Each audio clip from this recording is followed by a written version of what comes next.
Okay, I want to walk through some functions in the visualizer and take a look at how they substitute values and what you should expect and what you should be thinking about. Functions, or under other names, things like subroutines, modules, which we'll cover a little bit more, which is a function with a predefined required parameter, an object, and they have that in Python. They don't have subroutines, or in this case, they call them definitions, DEF, in Python, but it's a function. All of these things fall into the general set of things that you use in programming languages to have reusability of a piece of code. You know, you want to calculate the future value of a mortgage contract so that you can figure out what the payments are per month. Don't do it in line, do it in a function so you can test the function. You can make certain that that piece works and then move on. The other thing about functions is it's a common way of design. You want to be able to take big problems, break them into smaller pieces, and then when you have them broken down into little pieces, you start out at the edges and you start building functions and build your way back up to the entire project. So let's take a look at a function and see what it does. And I don't think this is going to be any surprise to anyone in this class because we've been using them. We just haven't really specified this is what it is and this is how it works. So let's walk through it. You'll notice that it consumed and parsed the entire function all at once. And inside the global frame, that's the top level in Python, it has a definition now for a function. And consequently, that is actually something that you can reference in other things. So we're going to reference it, we're going to call it. And when we call it, what you see is it creates a frame for that function, a stack entry that has the values A, B, and C associated with the data. So now we can refer to that first parameter where we pass 2 as A. Now we're going to go through and we're going to walk through what the function actually does. It's a very simple one-line function that just does a calculation. And it has a return value. And you notice that the return value is in the frame first because we're still sort of inside the function. We're about to return it. And the next thing that happens is, yes, it is returned. And in the outside global frame, we now have the variable x1 has become the value from calling the function. So this is probably the simplest way we'd call a function. And the rest of this code actually just prints out the value so a human being can see it. We get some output. Now, lots of things have lots of functions in. We're going to look at some other ways we can call functions. One of those things that is provided in Python that's a nice feature, not all languages have this, is the ability to set a default value for a particular parameter on a function. So you can set up a function that has a set of values, and you don't have to pass everything to it. Generally speaking, what you do is you put the required parameters first and the optional ones later. There is a way to pass these by name. We're going to take a quick look at that here in a minute too, so that you can put them in any order, and that's also a convenience. Now certainly this is not a required feature of programming language, but in this case I'm going to pass 2, 3 and take advantage of the default of 10. So when you don't pass it, it has that value. I could also just pass that value. But again, we're going to look at this. It's going to create this, and you'll notice that it has a default parameter that it lists for this. So this function has a means by which of saying, if you don't pass this, this is what it'll be. And when we call the function, we create the frame, we pass 2, 3, and the default value 10 came in here just like we passed it. And it does a calculation. In this case, it returns 32. And again, we're just going to take this. It's now in the global frame, which has the 32, and print it out. The nice thing about being able to provide defaults is that it gives you a means by which to set up a set of things that you don't require the user to provide, but can still be provided under exceptional circumstances. That's the reason for a default. Now, what functions do for you at a certain high level is they allow you to extend the capabilities of the programming language itself, to create your own domain-specific set of capabilities.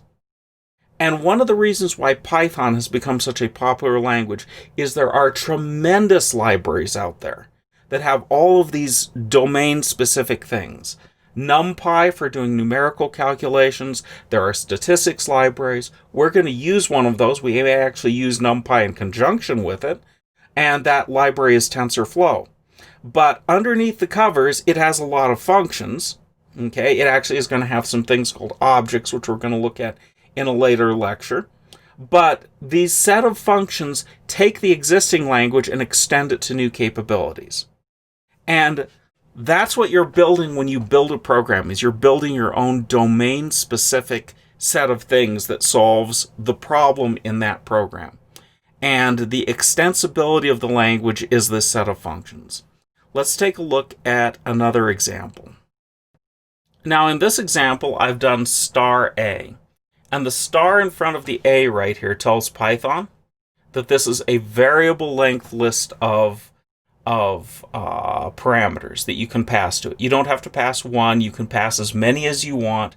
And that inside the code, it's going to take A and it's going to treat this as it's going to work through this list of parameters and allow you to have a variable list. So you could have one, you could have two. In fact, I've given it 4 parameters, but we could also say, we could just have that, okay, which is a list of parameters with just a single value. It doesn't have to be multiple values. So let's actually go run this once. And again, with the top, we've got a function. And it consumed that, and then it calls it, and you notice what it passes for A is a list, just like any other list. So in a certain sense, this is a way to take a list that you have in the language and suddenly manipulate it as a list. It constructs a list. And inside what I've done is I've just said I'm going to just sum up the values of the stuff in the list. Now, this won't work well if you have a list of strings. Adding up strings is not going to get you what you want. So there is an inherent assumption in this particular function that what you have for your list is actually a list of numbers, not a list of things that can't be added. So you have to be careful in terms of what data types you pass to some of these things, because they're only going to work on a specific domain of potential data types. But in this case, it adds those up to 14. When I add it up in my head, I get 14, so I think it's probably right. And I go back to the global frame, and I'm going to print it out. We have 14. And this time, we're going to call it with just a single value. You notice my list just has a 0th entry. And it has just that one value. So when I get to the for loop, instead of looping through a whole list of values, it's going to loop through just a single value, okay, which is what I'd expect. That the sum of a list with 2 in it is 2. It's going to return that value. And we're going to come back here, return 2, and print it out. So this is a means by which to take and build something that has a whole collection of stuff that you want to pass and process it inside a function. Now, I'm going to give you an example next of a function that I used for calculating the ceiling of my recording studio and how much material I needed for the recording studio. It's kind of a contrived example, but, you know, I actually did this calculation in Python, and I'll point out the good and the bad of this calculation. But I want to show you that before we move on to why some functions are easy to test and hard. So you can just look at, here's an example of using it for something useful, because a function that, you know, adds up a set of numbers or something like that is not really very useful. Okay, I built a function that does insulation, and I know that a package of insulation, that the width is 15 inches, the length is 47 for each piece of insulation, and the quantity in a package is 15 pieces of this insulation. So the question is, how much do I need for the ceiling of my studio? And I know that my studio is 9 feet long, 9 feet 6 inches wide, 16 feet long, that I need to cover with this. And consequently, I do a calculation to get the square inches, and I printed that out. And then I calculated out the square inches in a pack, which is width times length times quantity. And then I calculated out the number of packs so that I need to buy. I mean, it's a fairly straightforward thing, but if you get the wrong number, guess what? You don't have enough. It's really annoying to go back to the store, and it's simpler to just build a calculation and calculate it. Quite often I do this kind of a thing in Excel as opposed to in a program. But this is a good example of something that I would use as a one-off inside a piece of code. I want to calculate something. I use Python. It gives me a chance to just run a calculation and get an answer. So we have a function. You'll notice it has a bunch of default parameters. Down here on line 12, I didn't pass any parameters. I just let it be the default. So it's going to give me 15, 47, and 15. I put those in as parameters, originally thinking that I might look at different kinds of packs, but it turns out that every pack had the same value, so that wasn't very useful, but it's going to give me a calculation. And the stuff inside is basically set up for the size, constant set up for the size of the room that I'm trying to insulate the ceiling of. So when I call it, it creates a frame. It used all the defaults, and it's basically going to go through and do a set of calculations. And I find out that, yeah, I've got 21,000 square inches of ceiling to cover. And in a pack, I have 10,000. And, kind of good, kind of bad. It's 2.06 packs. So that's what it's going to return. And it's going to print out the number of packs is 2.06. Now, 6% above one pack. I'm going to figure out a way to only buy 2 packs and not buy, what is 6% of a pack is like 1 inch. There's got to be a way to cheat on this and only buy 2 packs instead of 3 packs. But basically, here's an example of I used a function because Python is good at calculating things, and I set up a calculation that I needed. And this may not be of much interest to you, but I really need to insulate my ceiling or I'm going to freeze doing these lectures. So, here's the calculation. Here's what I'm going to order as 2 packs, and I'm going to be putting that up this weekend so that I can not be cold. Because winter is coming here.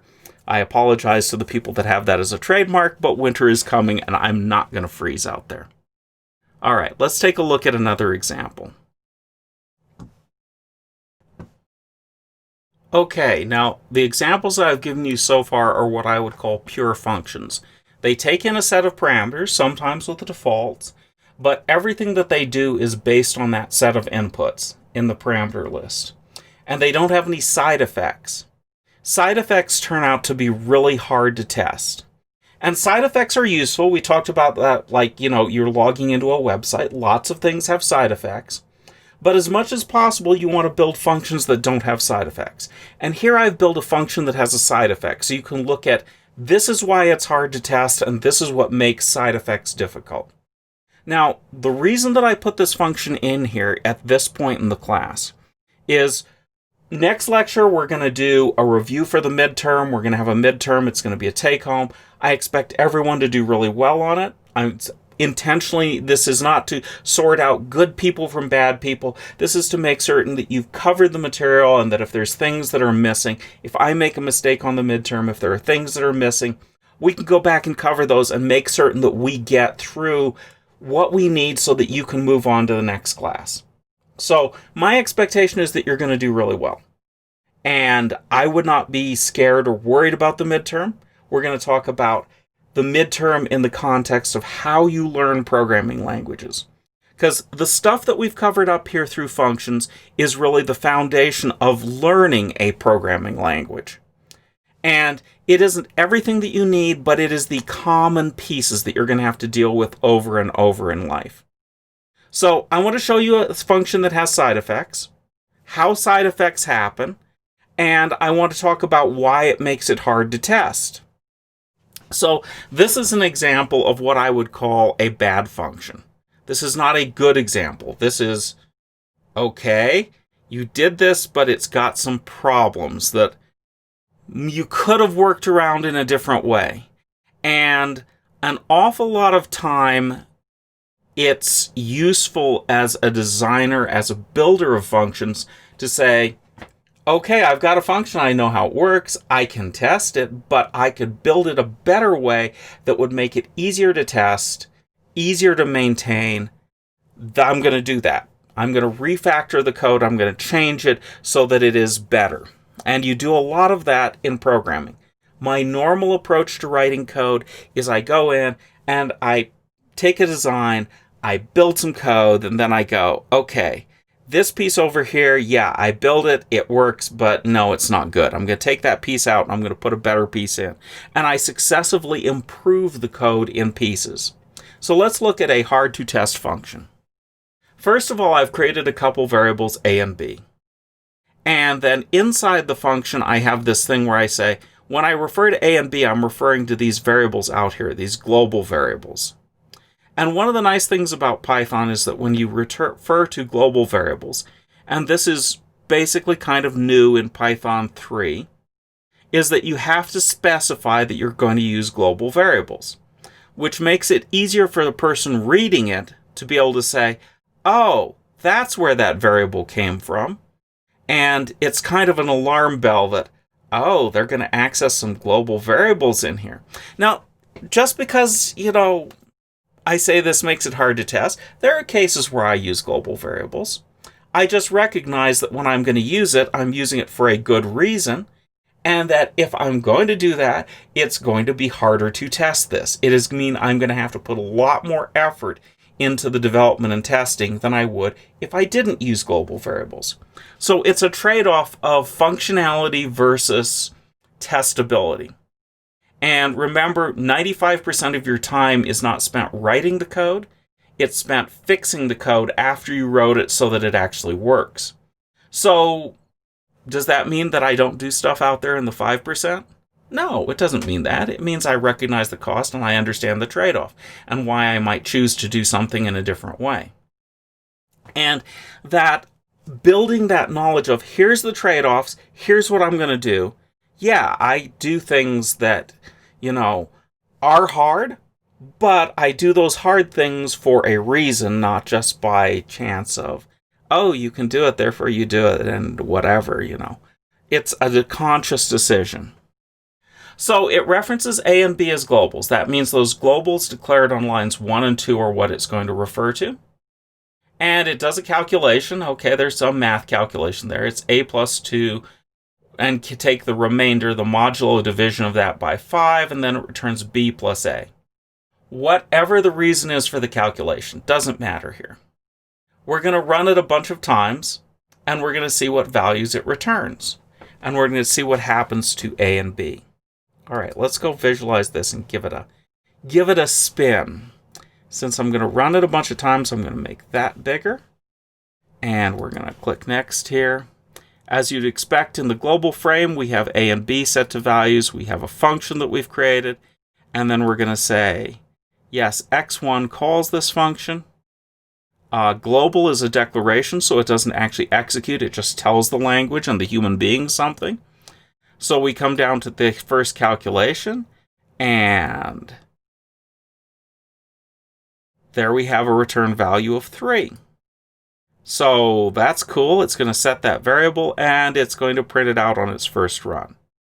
And now we're going to come back, and we're going to run it again. And this time it has a return value of 5. Okay, so the second run was different than the first run. And we come back and we run it again. And now we have a different value. Now, the reason why this function doesn't return a consistent value is on line 5. And let's go look at what happens on line 5. We say A equals A plus 2 modulo 5. A is right now 0. It's in the global context, which means that, yes, it's going to return these values. But that means that the next time it's called, now A is a different value from the previous time that it was run. It's 2. So A keeps changing each time the function is run. And anytime you have something like this outside the function that keeps changing, this time A is 4, okay? you'll notice that the return values inside the function, okay, I'm going to do it enough times, run it enough times that you'll see a pattern, okay, and you could probably test against that pattern. But even so, it makes it hard to test because you can't just build a test, pass it some values, and see that it returned the correct thing. Now we start to see a pattern coming out of it by the time we've called it enough times. That it starts out with 3, 5, 2, 4, 6, 3, 5, and it's going to go 2, 4, 6. It's going to repeat. But testing something that changes every time you call it means you have to have a much more complicated test. It's not just, these are the values, this is what it does, I call it, I can predict it. It has side effects. And functions that have side effects make them hard to test. And the reason why I put this in here is because one of those means by helping to manage side effects is this entire thing called object-oriented programming. And we're going to take a look at objects right after the midterm. Well, actually, after the lectures for the midterm, because I'm going to give you the midterm as a take-home. But we're going to take a look at objects and what they do. But as soon as we start dealing with objects, we're dealing with the management of side effects. It's not, object-oriented is not the only way to deal with side effects. Some languages don't have objects. We're going to actually, in the lecture on the review, we're going to talk about the concepts that other languages do and don't have in them. And, before we start on objects, which is Python's approach and Java's approach to side effects, we're going to talk a little bit about languages that don't have side effects at all, where you can't declare a global and you can't change it. And the obvious reason for having a language like that is that if you don't have side effects, it makes it easy to test. So it's faster to develop in, and you're more likely to get correct code. F#, Clojure, if you know Clojure, there's a lot of demand for it out there. There's a lot of demand for F#. Haskell, which is what IOHK has built their blockchain on top of. These are languages without side effects, and there are fundamental reasons why this is a good thing to not have side effects. But it means you build your programs in a different way. Most programming languages today allow for side effects. And experience and time has taught us that this can make it very difficult to develop correct code.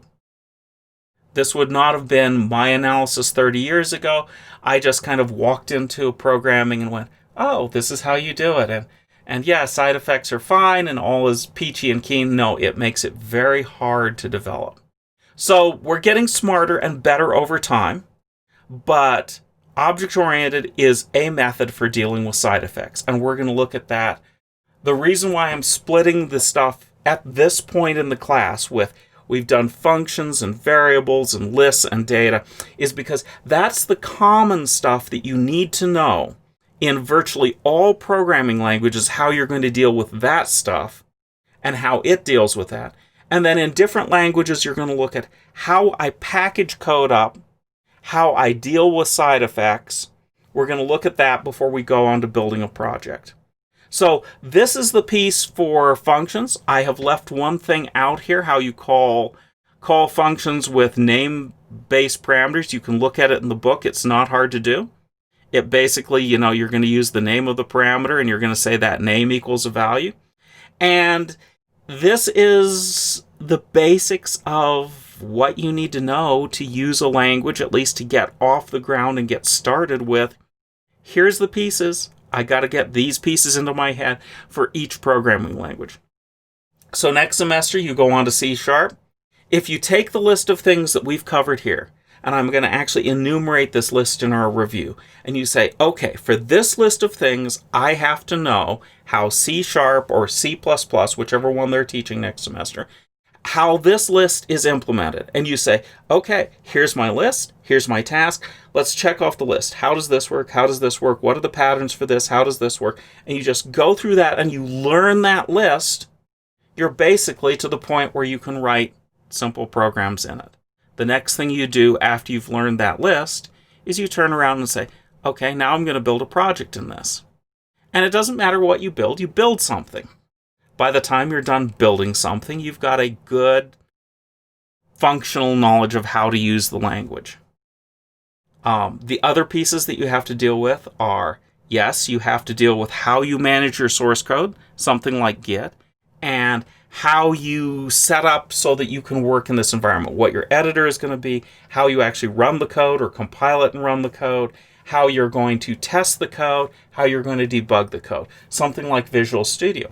Now, there are Visual Studio Code.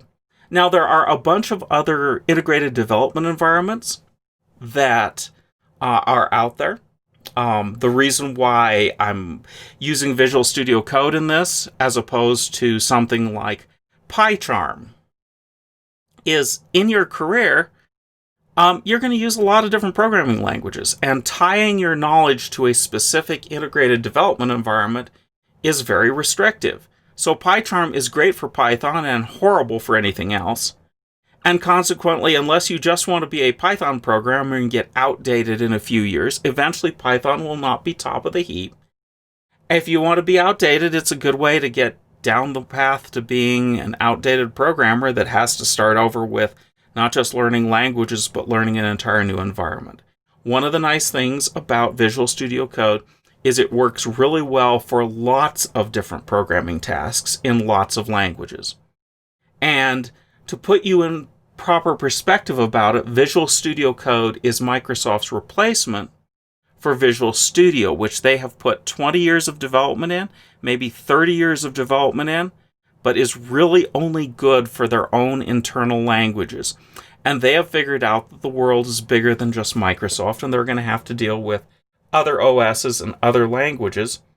And consequently, here is a new tool that's taking most of the good stuff out of Visual Studio, keeping it, but is extensible and built to work for a broader audience. And that's the audience that is in your future. It's the languages that haven't been implemented yet that you're going to have to learn, that are going to come around to solve new problems that you're going to have to work with. And a tool that's good at multiple different languages can address that, whereas a tool that is just a Java or Python tool can be a very limiting thing. So, with that, we're going to move on next time to a midterm review and put a little bit of this stuff in proper context. I would anticipate that next week I will have the midterm out to you. It will be a take-home. You'll have a couple days to do it. It's probably not going to be very hard. You are more than welcome to ask questions.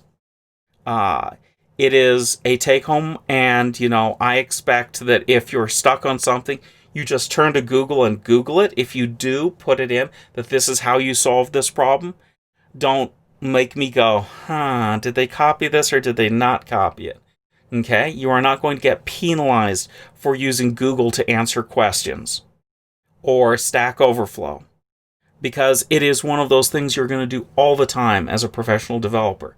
You are going to get penalized if you go and do it and then don't say, this is where this came from, here's how I solved this problem. So that's coming up. Next time we're going to do a review for the midterm, and we're going to look at how Python fits into the world of different programming languages before we move on to objects. And the reason why I'm splitting it this way is not all languages have object-oriented programming. And it's good to appreciate, yes, these are the ones that have it. This is what it's good for. This is what it's not good for. And then say, these other languages have different approaches. And we're going to have a little hand-raising and wave my hands at different approaches besides object-oriented. But that way you at least know that there are other approaches. I'm not a person that believes that, one language is the solution to everything. I have a toolbox. I have many tools in it. I don't just have a hammer and hit everything with one size hammer. So that's what we're moving on to next.